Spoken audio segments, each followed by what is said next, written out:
सभी को नमस्कार दोस्तों। आज के वीडियो हम बहुत ही एक महत्वपूर्ण पॉइंट पे बात करने जा रहे हैं जिसका नाम है डिजिटल सशक्तिकरण। यानी डिजिटल सशक्तिकरण अभी भारत के अंदर चल रहा है और 2015 से इसको शुरू किया गया है। तो इसके बारे में हम विस्तार से बहुत कम समय में आपको मैं चीज़ें बताने की कोशिश करूँगा। ये lecture UGC net, slate, assistant professor, PhD इत्यादि सभी एग्ज़ामों के लिए महत्वपूर्ण है, क्योंकि कुछ लेक्चर्स ऐसे होते हैं जो सभी में क्वेश्चन आते हैं और आपको जानकारी होनी भी चाहिए। तो डिजिटल सशक्तिकरण, डिजिटल इंडिया कार्यक्रम उद्देश्य है देशों को डिजिटल रूप से सशक्त समाज बनाना है। यानी कि वैसे तो यह प्रत्येक देश में चल रहा है, लेकिन हमारे लिए, भारत के लिए है कि भारत को सशक्त समाज बनाना है। डिजिटल इंडिया 1 जुलाई 2015 को डिजिटल इंडिया कार्यक्रम में प्रधानमंत्री द्वारा शुरू किया गया था। नॉर्मली दोस्तों आप समझ गए होंगे, डिजिटल सशक्तिकरण का मतलब है सभी लोगों तक इंटरनेट की पहुंच को पहुंचाना और सभी सूचनाएं, उद्देश्य, इंफॉर्मेशन और सभी सेवाएं इंटरनेट के माध्यम से सभी तक एक्सेस हो सके। तो दोस्तों भारत में भी डिजिटल सशक्तिकरण के लिए बहुत सारा प्रयास किया जा रहा है और इसको लगातार इतना काम किया जा रहा है, लगातार इसको बढ़ावा दिया जा रहा है। तो डिजिटल इंडिया के जो मुख्य घटक हैं, कोई भी कार्यक्रम जब होता है तो उसके कुछ घटक होते हैं या किसी भी बेस पे वह टिका होता है। तो सबसे पहला हमारा घटक है, इसके जो है नंबर 1 पे है डिजिटल आधार ढांचे का निर्माण करना।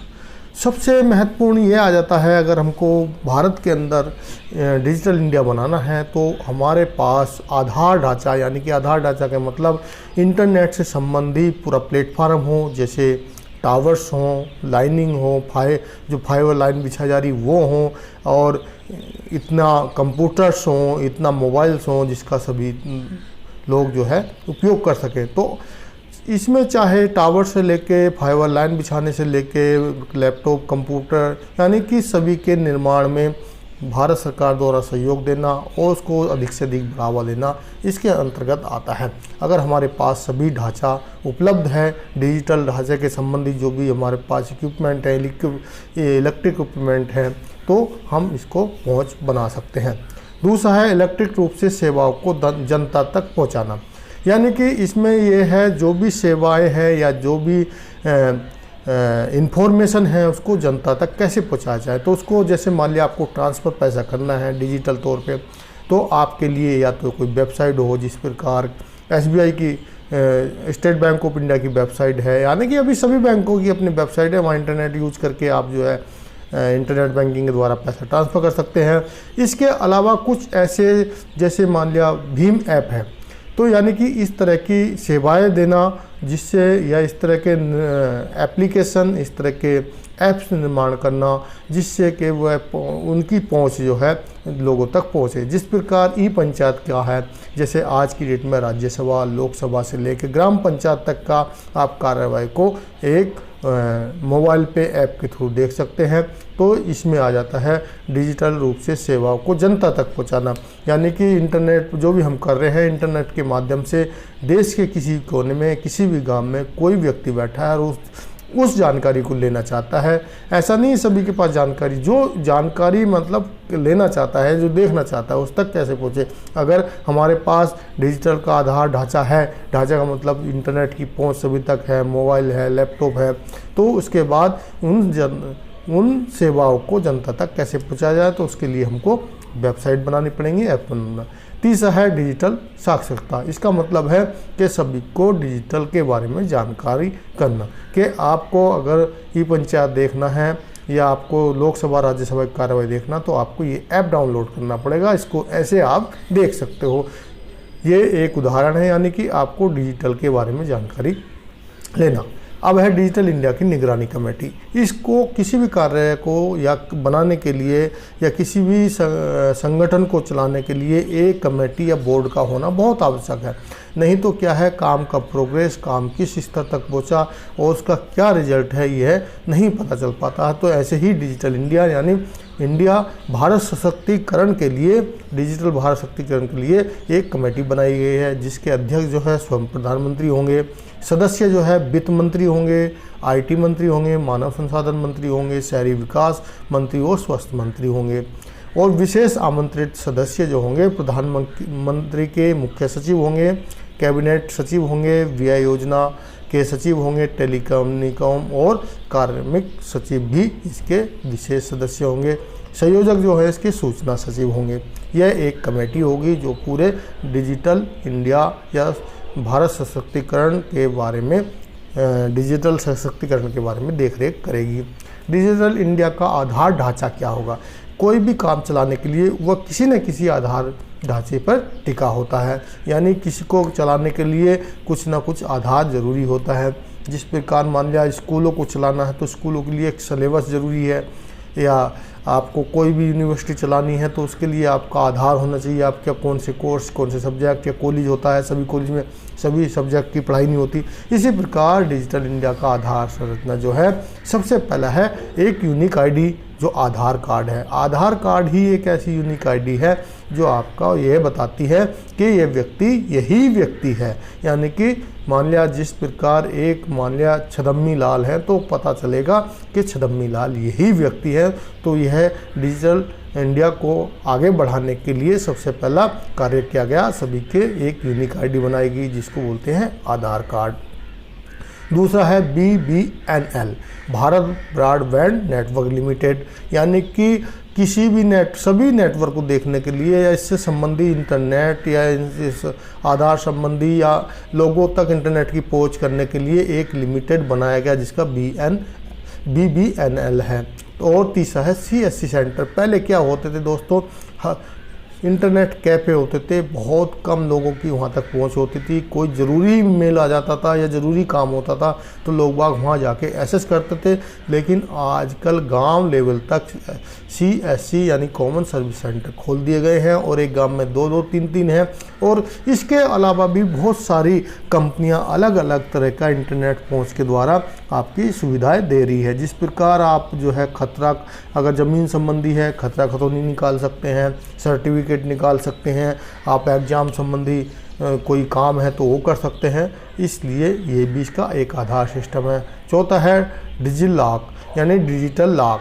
आपके लिए डिजिटल लॉक बना दिया गया है, आप वहाँ पर अपने महत्वपूर्ण दस्तावेज़ों को रख सकते हैं। कहीं पर भी ले जाने की आपको ओरिजिनल दस्तावेज़ों की ज़रूरत नहीं है, आप जो है डिजिटल तौर पे दिखा सकते हैं और उनको मान्य होगा। तीसरा है DBT यानी कि डायरेक्ट बेनिफिट ट्रांसफ़र। अब कोई भी कार्रवाई जब हो रही है या चाहे कोई भी टेंडर दिया जा रहा है, कोई भी आपका काम किया जा रहा है, वह अब क्या हो गया, DBT हो गया। यानी कि जिस प्रकार मनरेगा ही मान लें, मनरेगा में कार्य करने वाले श्रमिकों का पैसा जो कार्य कर रहा है उसी के अकाउंट में डाला जाएगा। जो रोड का कंस्ट्रक्शन काम कर रहा है उसमें भी अलग अलग जो टेंडर्स हैं वो उनके खाते में ही डाला जाएगा। यह एक कार्रवाई की गई है। अब डिजिटल इंडिया सेवाएं, वैसे तो बहुत सारी सेवाएं हैं, आप पढ़ोगे तो आपको मैं थोड़ा सा आपको एक ये दे देता हूँ ओवरव्यू के क्या क्या सेवाएं हैं। वैसे तो बहुत सारी सेवाएं हैं, लेकिन इसमें सबसे पहले भारत सरकार द्वारा जैसे एक डिजिटल सशक्तिकरण के लिए एक यूनिक आईडी बनाई गई सभी की। अब मान लिया कोई व्यक्ति अपना पैसा निकालना चाहता है तो आधार के द्वारा भी निकाल सकता है या पहचान की जा सकती है, ये व्यक्ति वही है। पहले क्या होता था, दूसरे की आईडी से फेक काम हो जाते थे। अब इस प्रकार ही भारत सरकार ने जैसे भीम ऐप बनाया जिसको भारत इंटरफेस ऑफ मनी बोला जाता है। इसके द्वारा आप पैसे को सेकंडों में एक अकाउंट से दूसरे अकाउंट में भेज सकते हैं। वैसे तो बहुत सारे हैं, जैसे गूगल है वो भारत का नहीं है, फ़ोनपे है वो भी भारत का नहीं है, लेकिन भारत सरकार द्वारा जो भारत के अंदर डिजिटल इंडिया को सशक्तिकरण कराने के लिए भीम ऐप को बनाया गया। दूसरा जो है डिजिटल एम्स, जितने भी एम्स हैं वहाँ पर आप जो है OPD कर ले सकते हैं, आप अपॉइंटमेंट ले सकते हैं आपको दिन डेट मिल जाएगी, आप अपना फीस जब जो भी वहाँ पर लगने वाली कहना मतलब राशि है वो आप जमा कर सकते हैं। ये सब कुछ कहना मतलब जो भी हेल्थ संबंधी है, आपका कोई भी का हेल्थ संबंधी ट्रीटमेंट कराना है, एक शुरू से लेके आखिर तक आप सबको डिजिटल माध्यम से कर सकते हैं। ई पंचायत के बारे में छोटी पंचायत से लेके बड़ी पंचायत तक यानी ग्राम पंचायत के जितने भी कार्य हो रहे हैं वह भी आपको डिजिटल इंडिया के द्वारा आपको प्लेटफॉर्म पे मिल जाएंगे। और बड़ी मान लिया ई पंचायत के बारे में बात करें, सबसे बड़ी भारत की पंचायत जो है वह राज्यसभा लोकसभा है। उसकी कार्यवाही को आप जो है मैप के माध्यम से देख सकते हैं, वहाँ पर क्या कार्यवाही की गई है ये सब। चौथा, ई हॉस्पिटल, जितने भी भारत सरकार के सरकारी और महत्वपूर्ण हॉस्पिटल हैं सभी को ई हॉस्पिटल कर दिया गया है, यानी कि आप उसमें जो ऑनलाइन से उनका कार्रवाई कर सकते हैं। इसके बाद जो है ऑनलाइन एग्ज़ाम, पहले एग्ज़ाम जो है पेपर बेस होते थे, यानी कि आपको जाके देना होता था और उसकी जो है या तो पेपर में टिक मार करना पड़ता था या फिर उनकी जो है अलग से एक कॉपी आती थी उसमें आपको करना। आजकल क्या है, सब ऑनलाइन हो गया है। आपका बड़े से बड़ा एग्ज़ाम, छोटे से छोटा एग्ज़ाम आप जो है आप अपना ऑनलाइन एग्ज़ाम दे सकते हैं और वहाँ पर जाके आपको ऑनलाइन के द्वारा इसका फाइनल रिज़ल्ट भी आ जाता है। फिर उसके अलावा है IRCTC, भारत सरकार ने IRCTC को, यानी आप IRCTC के द्वारा जो है टिकट बना सकते हो, ट्रेन का बना सकते हो, प्लेन का बना सकते हो, बसों का बना सकते हो, होटल बुक कर सकते हो, यानी कि आपका टूर से संबंधित जितनी भी चीज़ें हैं आप IRCTC पे, और भी बहुत सारे ऐप्स हैं, कंपनियां हैं, उनसे भी आप कर सकते हो। लेकिन ये भारत सरकार द्वारा अंडरटेकिंग है और जो है खुद प्राइवेट कंपनियां हैं। ई सर्टिफिकेट, आपके जितने भी सर्टिफिकेट हैं, आपने कोई एग्ज़ाम दिया उसका ये सर्टिफिकेट डाउनलोड है वही मान्य होगा। कोई भी सर्टिफिकेट आप चाहे आप पर्सनल सर्टिफिकेट निकाल सकते हो, कास्ट सर्टिफिकेट निकाल सकते हो, दूसरे इनकम टैक्स सर्टिफिकेट, जन्म सर्टिफिकेट, ये भी आप आजकल उपलब्ध है। तो है ऑनलाइन टिकट, कोई भी टिकट बुक करना है आप आज की डेट में ऑनलाइन बुक कर सकते हो। ऑनलाइन एप्लीकेशन के बारे में करें तो यह बहुत बड़ा एक विस्तार है। जैसे मान लिया आप इंटरनेट बैंकिंग की सेवा, प्रत्येक बैंक ने अपने एक एप्लीकेशन बनाया है। एप्लीकेशन में यही है, वहाँ पर ऐप बनाए गए हैं, आप उन ऐप की सहयोग से जो है आसानी से आप वहाँ तक पहुँच सकते हैं, मनी ट्रांसफ़र कर सकते हैं, कोई रिक्वेस्ट है वो कर सकते हैं। दूसरा, बहुत सारी इस एप्लीकेशन में जो है वेबसाइट बनाई हुई हैं, प्रत्येक कंपनी ने अपनी वेबसाइट बनाई है। जैसे मान लिया आप किसी अकेडमी पे जाना चाहते हो तो उस अकेडमी की वेबसाइट है, वहाँ पर आपको पूरी डिटेल मिल जाएगी, पहले क्या क्या सुविधा दे रही हैं, कितनी फ़ीस है, कितना क्या है, ये सब एप्लीकेशन एक विस्तार, यानी जितने भी ऐप्स आज की डेट में यूज कर रहे हैं वो सब एप्लीकेशन में आ जाते हैं। चौथा है डिजिटल इंडिया कार्यक्रम के प्रमुख उद्देश्य क्या क्या हैं। तो इसके जो है वैसे 9 उद्देश्य रखे गए हैं। सबसे पहले है ब्रॉडबैंड हाईवेज, यानी कि सबसे पहला लोगों को ब्रॉडबैंड बनाना, यानी कि हाईवे पूरा इंटरनेट की एक्सेस करना, चाहे वह टावर लगा के किए जा रहे हों, चाहे फाइबर लाइन बिछा के किए जा रहे हों, यानी कि जब तक आपके क्षेत्र में इंटरनेट नहीं होगा, इंटरनेट की पहुंच नहीं होगी तो वहाँ पर आपको ये करना बहुत ही, तो इसलिए इसको बड़े विस्तार से बड़े ही भारत जैसे डिजिटल इंडिया के तहत जियो के द्वारा भारत के अंदर दुनिया भर के टावर लगाए जा रहे हैं, दुनिया भर की फाइबर लाइन बिछाई जा रही है। तो एक ये है। तो सभी को मोबाइल कनेक्टिविटी सुलभ कराना, यानी कि मोबाइल कनेक्टिविटी देना। अगर मोबाइल कनेक्टिविटी तभी दे पाओगे जब आपको कहना मतलब इंटरनेट की पहुंच है, चाहे आपकी लाइन के द्वारा है, चाहे आपके टावर के द्वारा है। जहाँ पर टावर लग गए हैं, इंटरनेट चलने लगा है तो लोग बाग ऑटोमेटिक ही मोबाइल ख़रीदने लगते हैं। मोबाइल के द्वारा फिर उनको जो है वहाँ उस पर बहुत सारे जैसे एप्लीकेशन बना दिए गए हैं, उनके पहुँच हो जाती है और उनको एक्सेस करना शुरू कर देते हैं और धीरे धीरे शुरू। पब्लिक इंटरनेट प्रोग्राम के संबंधी एक अलग से मैं वीडियो आपको बना दूंगा। भारत सरकार ने इसमें भी 3 तरह के इंटरनेट किए हैं, एक शहरी इंटरनेट के लिए, ग्रामीण इंटरनेट के लिए, एक दूसरा पब्लिक इंटरनेट के लिए। उसमें कितने जीबी का किसको मिलेगा क्या है, और उसमें कुछ फ्री भी योजनाएं हैं, ये एक अलग से किया गया है। ई गवर्नेंस मतलब पूरा जो भारत सरकार द्वारा कार्रवाई की जा रही है, चाहे किसी भी मंत्रालय द्वारा हो, चाहे होम मिनिस्ट्री हो, चाहे रक्षा मंत्रालय हो, चाहे विदेश मंत्रालय हो, यानी कि जितने भी कृषि मंत्रालय, जल मंत्रालय, कोई भी मंत्रालय है, और सभी की जो कार्रवाई की जा रही है, वहाँ पर क्या वैकेंसी निकली है, वहाँ पर क्या कार्रवाई की है, क्या टेंडर दिए गए हैं, यानी A to Z सभी जो है आज की डेट में उनकी वेबसाइट पे उपलब्ध है। जो जिस तरह की सूचना चाहता है उनकी वेबसाइट पे जाके कर सकता है। ई क्रांति यानी कि इलेक्ट्रिक क्रांति का मतलब ये है सभी के पास ऐसे उपकरण हों जो इलेक्ट्रिक, जैसे मोबाइल है, मोबाइल में सभी के पास एंड्रॉयड फ़ोन है या दूसरे फ़ोन है, या सभी के पास जो है इंटरनेट पहुंच के लिए लैपटॉप हो, कंप्यूटर हो, पर्सनल कंप्यूटर हो, या फिर आपकी जो है टैबलेट हो। ये सभी जो है ई क्रांति के अंतर्गत आते हैं, इनका निर्माण किया जा रहा है और सभी को इसके बारे में साक्षर किया जा रहा है। सभी के लिए सूचनाएं, आप कोई भी डिजिटल इंडिया कार्यक्रम के तहत कोई भी सूचना एक गांव से लेकर और लोकसभा के जो पंचायत संबंधी हैं वह सूचनाएं आपको आज की डेट में सभी इंटरनेट पे उपलब्ध हो जाएंगी। दूसरी, चाहे बैंकिंग सूचनाएं हों, चाहे आपके शिक्षा संबंधी सूचनाएं हों, चाहे किसी भी राजनीतिक सूचनाएं हों, आर्थिक सूचनाएं हों, किसी भी तरह की सूचना, कोई भी सूचना आपको आज इंटरनेट के माध्यम से आपके मोबाइल पर, आपके लैपटॉप पर या आपके कंप्यूटर पर आपको सभी को मिल जाएंगे। इलेक्ट्रिक निर्माण में आत्मनिर्भर करना, यानी कि जितने भी इलेक्ट्रिक के उपकरण हैं, चाहे आपके पेन ड्राइव हों, कंप्यूटर हों, लैपटॉप हों, या इनसे संबंधित जितने भी उपकरण आते हैं, उसमें जो है भारत को सशक्तिकरण बनाना, यानी कि हमारे पास जितनी आवश्यकता पड़े हम उसका निर्माण कर सकें और लोगों तक उसकी पहुंच और एक सुलभ कहना मतलब आसान बजट में वहाँ तक दिया जा सके। रोजगार के लिए सूचना प्रौद्योगिकी, यानी कि आईटी एक ऐसा क्षेत्र है जिसमें दुनिया भर का प्रत्यक्ष जो है रोजगार उत्पन्न हो रहा है।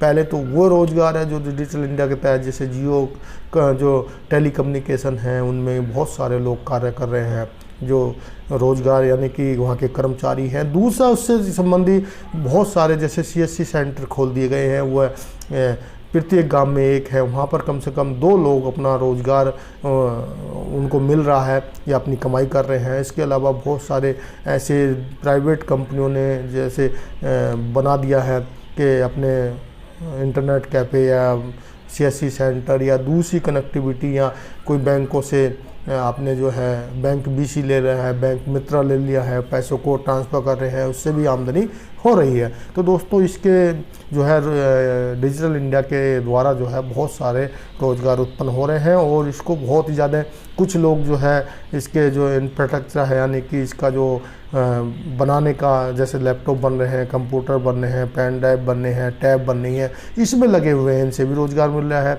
दूसरे जो है टेलीकम्युनिकॉम जो इंटरनेट उपलब्ध करा रहे हैं, इसमें भी बहुत सारे कर्मचारी को रोज़गार मिल रहा है। तीसरा जो है अप्रत्यक्ष तौर पे जैसे कॉमन सर्विस सेंटर बना दिए गए हैं और इससे संबंधित दूसरे जो काम कर रहे हैं, दूसरे लोगों का जो नहीं जानकार है उनको जानकारी दे रहे हैं, या ऑनलाइन जो कोर्स करा रहे हैं, एग्ज़ाम करा रहे हैं, उनको भी रोज़गार मिल रहा है। अर्ली हार्वेस्ट प्रोग्राम्स, तो इसमें भी किया जा रहा है। फिर इसके अलावा कुछ अन्य उद्देश्य भी हैं, हालांकि बहुत सारे उद्देश्य हैं, मैंने कुछ उद्देश्य आपको यहाँ बताने की कोशिश की है। इसमें दूसरा जो एक अन्य उद्देश्य में, हर भारतीय परिवार में किसी एक व्यक्ति को डिजिटल रूप से साक्षर बनाने के लिए सरकार ने डिजिटल साक्षरता अभियान दिशा की शुरुआत की है। भारत सरकार पहली बात तो ये सोच रही है, भारत का जितना भी एरिया है, किसी भी एरिया में इंटरनेट की ऐसा ना हो जहाँ पर इंटरनेट की पहुँच ना हो, उसको पहुँच के लिए टावर लगाए जा रहे हैं, लाइनें बिछाई जा रही है। फिर उसके संबंधी जितना भी मोबाइल बनाए जा रहे हैं, लैपटॉप बनाए जा रहे हैं, और फिर उनके संबंधी जो एप्लीकेशन है उनको भी बनाया जा रहा है, और हर परिवार में एक को साक्षर किया जा रहा है। अब इसके में आते हैं, वैसे तो सभी इसमें महिला पुरुष सभी साक्षर हो रहे हैं, लेकिन महिला सशक्तिकरण के लिए अलग से विश्व बैंक भी जो है महिला को साक्षर कर रही है। जो सेवा है इनसे, जिसको बोलते हैं सेल्फ एम्प्लॉय वुमेन्स एसोसिएशन, स्वनियोजित महिला संघ है, इसका अर्थ कई भाषाओं में सेवा होता है। अहमदाबाद भारत में स्थित एक ट्रेड यूनियन है जो कम आय वाली स्वतंत्र रूप से नियोजित महिला श्रमिकों को बढ़ावा देता है। सेवा दुनिया में अनौपचारिक श्रमिकों का सबसे बड़ा संगठन है जो भारत में विश्व बैंक के वित्त पोषण से जो है स्वनियोजित महिलाओं को क्या कर रही है, जो सेवा है यानी भारत में वित्त बैंक से जो है क्या कर रही है, ग्रामीण महिलाओं को डिजिटल तकनीक में ट्रेनिंग दे रही है, प्रशिक्षण कर रही है, जिससे उनको जो है वहाँ तक उनकी पहुँच हो सके। तो दोस्तों यहाँ पर इतना ही था इसमें डिजिटल साक्षर इंडिया में। मैं एक बार आपको थोड़ा सा रिपीट कर देता हूँ। से इसमें सबसे पहली बात तो ये है कि आपको इसमें क्या है, डिजिटल इंडिया में सभी लोगों को इंटरनेट की पहुँच तक बनाना है। उसके लिए चाहे टावर लगाने हो, चाहे लाइन बिछानी हो, चाहे उनसे संबंधित उपकरण को निर्माण करना हो, और उनको पहुंच के लिए चाहे एप्लीकेशनों को बना रहे हो। तो इसमें सरकार बहुत ही ज़्यादा, फिर इसके कुछ कार्य हैं, इसका कुछ आधार ढांचा है और उसके बाद उद्देश्य है। तो ये जो है मेन चीज़ें थी, और आपके इससे थोड़ा सा लेक्चर से कुछ ना कुछ डिजिटल इंडिया सशक्तिकरण के बारे में जानकारी मिली होगी। दोस्तों वीडियो अच्छा लगा तो वीडियो को लाइक जरूर कर दें, दोस्तों को शेयर कर दें, चैनल को सब्सक्राइब कर दें, साथ में लगी बेल आइकन को दबा लें, जिससे आपको आने वाली वीडियो मिल जाए। इस तरह के वीडियो देखने के लिए आप प्लेलिस्ट में भी जा सकते हैं, और आपको बीच बीच में इस तरह की महत्वपूर्ण वीडियो मिलती रहेंगी। वीडियो देखने के लिए थैंक यू, धन्यवाद। सभी को नमस्कार। दोस्तों आज के वीडियो हम बात करेंगे वेदों के उपवेद कौन कौन से हैं, किस वेद का कौन सा उपवेद है, ब्राह्मण ग्रंथ कौन से हैं, यानी कि वेदों पे जो ब्राह्मण लिखे गए हैं, और किस वेद के कितने ब्राह्मण लिखे गए हैं। उसके बाद वेदों के आणाक्य, उपनिषद और वेदांग। दोस्तों आप चाहे यूजीसी नेट का एग्ज़ाम दे रहे हों, पीएचडी का एग्ज़ाम दे रहे हों, सेलेक्ट का दे रहे हों, यूपीएससी का दे रहे हों, या कोई भी स्टेट किसी भी लेवल का एग्ज़ाम, तो दोस्तों इनसे बहुत ज़्यादा क्वेश्चन आते हैं। और ख़ासकर हिस्ट्री ऐसा सब्जेक्ट है, कोई भी एग्ज़ाम हो आपको उसमें हिस्ट्री से पक्का क्वेश्चन मिलेंगे। हमारे बहुत सारे प्राचीन ग्रंथ हैं और ग्रंथों को हम पढ़ते रहते हैं, लेकिन जो क्वेश्चनों का भी लेवल बढ़ता गया है, यानी कि ज्ञान का क्षेत्र बढ़ रहा है, अभी सीधे क्वेश्चन नहीं आते। तो अभी जो है आपको थोड़ा घुमा के पूछ लिया जाता है, तथ्यों के आधार पर पूछ लिया जाता है। तो आज हम वेद, उपनिषद, ब्राह्मण, आणाक्य, उपनिषद, वेदांग के बारे में थोड़ा सा विस्तार से। दोस्तों जैसे कि वेद हैं, वेदों के कुछ उपवेद हैं, ब्राह्मण हैं, आणाक्य हैं, उपनिषद हैं, वेदांग। तो चलते हैं सबसे पहले वेद प्राचीन भारत के पवित्र साहित्य हैं, यानी कि भारतीय जो परंपरा है, यानी भारत का जो प्राचीन ग्रंथ हैं, वे सबसे प्राचीन वेद हैं, जो हिंदुओं के प्राचीनतम और आधारभूत धर्म ग्रंथ भी हैं, यानी कि ये धार्मिक ग्रंथ हैं। वेद विश्व में सबसे प्राचीन साहित्य भी हैं, यानी कि वेदों को जो है विश्व का सबसे प्राचीन साहित्य माना जाता है।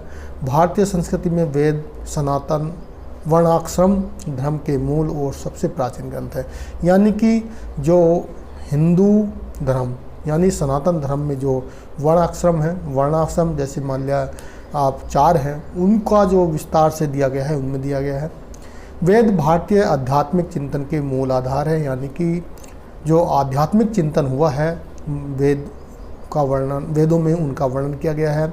ऋषियों के पवित्र मन में उभरी दिव्य चेतना और आध्यात्मिक प्रेरणा स्वर्गीय संगीत के काव्य में प्रकाशन है, यानी कि आप समझ गए होंगे जो ऋषि मुनि हुए हैं, उन्होंने जो है एक आराधना की है, उनके दिव्य चेतना हुई है, और जो आध्यात्मिक प्रेरणा उनको मिली है, उनको क्या है काव्य में संगीत के रूप में इनका वर्णन किया गया है, इनमें बताया गया है। वेदों में जो है ज्योतिष, गणित, विज्ञान, धर्म, औषधि, प्रकृति, भूगोल, शास्त्र आदि के लगभग सभी विषयों में संबंधित ज्ञान का भंडार भरा पड़ा। जो वेद हैं, वेदों में ऐसा ही नहीं है कि आप धार्मिक तौर पे ही धर्मों के बारे में बताया गया है। अगर इनमें देखा जाए तो गणित के बारे में या ज्योतिष के बारे में भी बताया गया है। जैसे आप पढ़ोगे, यजुर्वेद पढ़ोगे, अथर्ववेद पढ़ोगे, तो उसमें क्या है, जो पूजा के लिए जो अग्निवेदी बनाया जा गया वो किस आधार पे, तो वहाँ पर लगता है कि गणित, इसमें गणित का, ज्योतिष और जो ज्योतिष का भी, धर्म का, औषधि के बारे में आपको पता चलेगा कि एक बीमार होने पे जो बीच बीच में वर्णन दिया गया है किसका है, और इस इत्यादि सभी भूगोल के बारे में भी इनमें जानकारी मिलती है। वेद 4 हैं। सबसे पहला वेद है ऋग्वेद, सबसे प्राचीन तथा प्रथम वेद। इनमें मंत्रों की संख्या 10,627 है। इनका मूल विषय ज्ञान है, विभिन्न देवताओं का वर्णन है तथा ईश्वर की स्तुति की है। जो ऋग्वेद है सबसे प्राचीन है और सबसे पहला लिखा हुआ है, और इसमें जो है ज्ञान के बारे में दिया गया। दूसरा है यजुर्वेद, इसमें कार्य, क्रिया या यज्ञ संपादन की प्रक्रिया के लिए 1975 गद यांत्रिक मंत्र है, यानी कि जो भी यक्ष होगा या यक्ष के दौरान जो क्रियाकलाप होंगे, कार्रवाई की जाएगी, उसके बारे में यजुर्वेद में दिया गया है। तीसरा है सामवेद। इस वेद का प्रमुख विषय उपासना है। संगीत में गाने के लिए 1875 संगीत में मंत्र है, यानी कि जो ये वेद है सामवेद, इसमें उपासना के संगीत के रूप में, यानी कि जो संगीत की उत्पत्ति मानी जाती है सामवेद से ही मानी जाती है। और उस समय जब यक्ष इत्यादि होते थे तो उस समय गायन के रूप में या मंत्रों के रूप में जो गायन किया जाता था उसमें 1875 इसमें दिया गया। अथर्ववेद, इसमें गुण, धर्म, आरोग्य यानी औषधि के संबंधी यक्ष के लिए 5977 कविता में मंत्र दिए गए हैं। तो आपको चारों वेदों का पता चल गया, ये 4 वेद हैं। अभी वेदों पे क्या क्या आगे विस्तार हुआ है, क्या क्या लिखे गए हैं, मेन बात हमारा यहाँ तो हमको सिंपल हम जानते हैं कि वेद क्या है। अब चलते हैं वेदों के ऊपर 4 उपवेद हैं। तो यहाँ पर क्वेश्चन भी आते हैं कि ऋग्वेद का उपवेद क्या है, हम नाम सुन के थोड़ा सा कंफ्यूज हो जाते हैं। यजुर्वेद का तो चारों वेदों के 4 ही उपवेद हैं, यानी कि पहले वेद फिर उपवेद। तो यहाँ पर ऋग्वेद का जो उपवेद है वो है आयुर्वेद। क्या है? आयुर्वेद। यजुर्वेद का जो उपवेद है वो है धनुर्वेद, और सामवेद का जो है गंधर्ववेद है, और अथर्ववेद का जो है स्थापत्य वेद है। तो ये चारों इन वेदों के उपवेद हैं। तो आपको इनको अच्छे से पता होना चाहिए कौन से वेद का क्या है। अब इससे आगे चलते हैं। जो 4 वेद हैं हमारे, चारों वेदों पे ब्राह्मण लिखे गए हैं। ब्राह्मण ग्रंथ हिंदू धर्म के पवित्रतम और सर्वोच्च धर्म ग्रंथ वेदों का गद्य में व्याख्या वाला खंड ब्राह्मण ग्रंथ है, यानी कि यहाँ पर इनको गद्य में बनाया गया है, यानी गद्य में लिखा गया है। वेद साहित्य में वरीयता के क्रम में दूसरा हिस्सा है। अगर इसमें जैसे वेदों के उपवेद, वो तो वेदों का हिस्सा हो गया, लेकिन अगर इसमें क्रम में देखा जाए तो वैदिक साहित्य में जो वरीयता में दूसरा जो पार्ट आता है या दूसरा नंबर जो आता है वो ब्राह्मण ग्रंथ का आता है, जिसमें गाद्यान रूप से देवताओं की तथा यक्ष की रहस्यमय व्याख्या की गई है, और मंत्रों पर भाष्य भी दिया गया है। जो मंत्र हैं उन पर भाष्य दिया गया है। इनकी भाषा वैदिक संस्कृत है, वेद भी संस्कृत में लिखे गए हैं, और ये जो ब्राह्मण हैं वो भी संस्कृत में लिखे हैं। हर वेद का एक या एक से अधिक ब्राह्मण ग्रंथ है। हर वेद की अपनी अलग अलग शाखाएं हैं। तो दोस्तों यहाँ पर जो है हम चलते हैं सबसे पहले ऋग्वेद पे। ऋग्वेद के ब्राह्मण ग्रंथ जो है इसकी 2 शाखाएं हैं। एक है साकल शाखा, दूसरी है वास्कल शाखा। तो दोस्तों जो इसके सबसे पहला जो ब्राह्मण ग्रंथ है ऐतरेय ब्राह्मण, किसका है? ऋग्वेद का है। इसमें UGC net, UPSC, slate, PhD, assistant professor के एग्जाम में इस तरह के क्वेश्चन आ जाते हैं, यानी कि आ जाएगा ऐतरेय ब्राह्मण कौन से वेद का ब्राह्मण है। तो आपको पता होना चाहिए ये ऐतरेय ब्राह्मण जो है ऋग्वेद का है, और कभी कभी इनकी शाखाओं के बारे में तो ये साकल शाखा के हैं। दूसरा है कौशिकी शाखायन ब्राह्मण, यानी कि वास्कल शाखा का है। तो ये भी आपको पता होना चाहिए। इसके जो है ये 2 ही कहना मतलब ब्राह्मण है, एक है ऐतरेय ब्राह्मण, एक है कौशिकी शाखायन ब्राह्मण। अब चलते हैं दोस्तों सामवेद। सामवेद के 5 ब्राह्मण ग्रंथ हैं। तो दोस्तों सबसे आपको ज़्यादा इसमें मिलेंगे, और इनको भी सबसे ज़्यादा अगर क्वेश्चन आता है तो सामवेद के ब्राह्मण से आता है। पौण पंचविश ब्राह्मण नंबर 1 पे है सामवेद का। दूसरा है 60विश ब्राह्मण, तीसरा है आस्यन ब्राह्मण, और चौथा है छादम्य ब्राह्मण, और 5वां है जैमिनी ब्राह्मण। ये सामवेद के हैं, और आपको जानकारी होनी चाहिए। इसमें से भी क्वेश्चन आ जाता है कि कौन सामवेद के कौन से हैं, किसी एक ब्राह्मण का नाम आ जाएगा, आपको बताना होगा सामवेद का कौन सा है। फिर है यजुर्वेद। यजुर्वेद के ब्राह्मण ग्रंथ यजुर्वेद की 2 भागों में है। इसको 2 भागों में बांटा गया है। एक है शुल्क यजुर्वेद और दूसरा है कृष्ण यजुर्वेद। तो दोस्तों यहाँ पर आपको यहाँ पर भी पता होना चाहिए जो यजुर्वेद है उसके जो ब्राह्मण हैं उसको 2 भागों में बांटा गया। पहले शुल्क यजुर्वेद, दूसरा कृष्ण यजुर्वेद। अब शुल्क यजुर्वेद के 2 ब्राह्मण ग्रंथ हैं, जिसको कणव ब्राह्मण कहते हैं, दूसरे को मंदनीय ब्राह्मण। आपको पहले तो यही जानकारी कभी पूछ लिया जाता है, इनमें से जो शुल्क यजुर्वेद और कृष्ण यजुर्वेद के कोई भी ब्राह्मण है उनका नाम पूछ लेंगे किस वेद के हैं। लेकिन कभी कभी इनको अगर डीपली पूछना है और ज़्यादा ही अंडरस्टैंडिंग लेवल पे पूछना है तो ये भी पूछ लेते हैं किस शाखा के, यजुर्वेद के किस शाखा के हैं। तो आपको दोनों की शाखाएँ या दोनों भाग का पता होना चाहिए।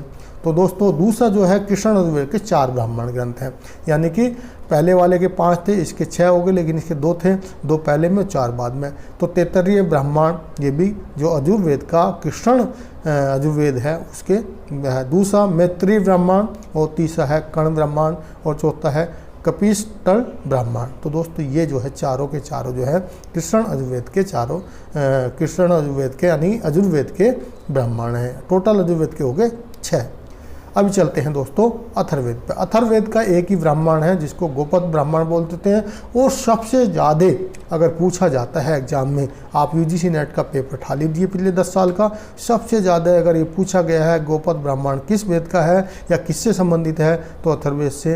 तो दोस्तों इसको भी आपको पता होना चाहिए, पिप्पलाद शाखा को, और ये जो है पिप्पलाद शाखा का है, यानी कि अथर्ववेद का जो गोपद ब्राह्मण है। तो दोस्तों हमने यहाँ पर क्या पढ़ लिया अभी तक?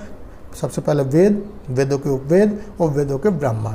अब चलते हैं हम चारों वेदों के आरण्यक, यानी आरण्यक जो है ये क्या है दोस्तों? ये ऐसी चीज़ें हैं जो वेदों पे जंगलों में ऋषि मुनियों ने लिखी हैं, या इसको जो है जंगलों में जो लिखा गया है, या जंगल में जो ऋषि संत मुनि ने तपस्या की है वहाँ पर जो लिखा गया है वेदों के ऊपर वह है।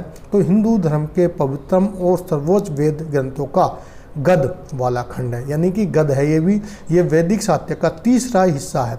यानी कि पहले अगर वेदों में देखा जाए सबसे पहला नंबर किसका आ जाता है? वेद, उपवेदों का आ जाता है। दूसरा जो ब्राह्मण आ जाते हैं, और तीसरा जो माना जाता है तीसरे लेवल पे वो वेदों में आरण्यक माना जाता है। ये वैदिक साहित्य का तीसरा हिस्सा है, और वैदिक साहित्य पर दिए गए भाष्य का दूसरा स्तर है। यानी कि जो वैदिक साहित्य है कितनी वैदिक हमारी वही है, ऋग्वेद, यजुर्वेद, अथर्ववेद, सामवेद। तो दोस्तों ये उन पे भाष्यों का दूसरा स्तर है। पहला तो ब्राह्मण हो गया, दूसरा हो गया इनमें दर्शन और ज्ञान की बातें लिखी गई हैं। इनमें क्या बताया गया? दर्शन और ज्ञान। कर्मकांड के बारे में भी ये चुप है, यानी कि इन पे क्या लिखा गया? ज्ञान और दर्शन के बारे में तो बताया था, लेकिन जो कर्म कांड है यानी कर्मों के हिसाब के बारे में इनमें कुछ नहीं बताया गया, इस बारे में इनमें चुप है। इनकी भाषा भी संस्कृत है। वेद मंत्र और ब्राह्मण का सम्मिलित रूप है, यानी कि वेदों के मंत्र जो हैं या जो वेदों में मंत्र दिए गए हैं और जो ब्राह्मण हैं उन पे जो लिखा गया है गद में, उनका ये एक सम्मिलित रूप है। तो सबसे पहले बात करते हैं ऋग्वेद। ऋग्वेद के 2 आरण्यक हैं, ऐतरेय आरण्यक और कौशिकी आरण्यक है। तो दोस्तों जो नाम आपको ब्राह्मण में मिला था वो यहाँ पर सेम है, लेकिन वहाँ पर ब्राह्मण लिखा हुआ है, और आपको याद करने के लिए एक चीज़ सिंपल है, तो इनसे भी क्वेश्चन पूछा जाता है। दूसरा है सामवेद के भी 2 हैं, पहले है छद्म में आरण्यक और दूसरा है जेमनी आरण्यक है। तो दोस्तों यहाँ पर भी सामवेद के भी आपको पता होना चाहिए, और लगभग नेम आपको ब्राह्मण की तरह मिल जाएंगे, लेकिन आपको कंफर्म होना चाहिए वेद के ब्राह्मण कौन से हैं, वो उसके जो है आरण्यक कौन से हैं। यजुर्वेद के जो 3 आरण्यक हैं, एक वृद्धारण्यक और दूसरा तैत्तरीय और चौथा है और तीसरा है शतपथ आरण्यक। तो दोस्तों यजुर्वेद के 3 हैं, आपको इस बारे में भी जानकारी होनी चाहिए।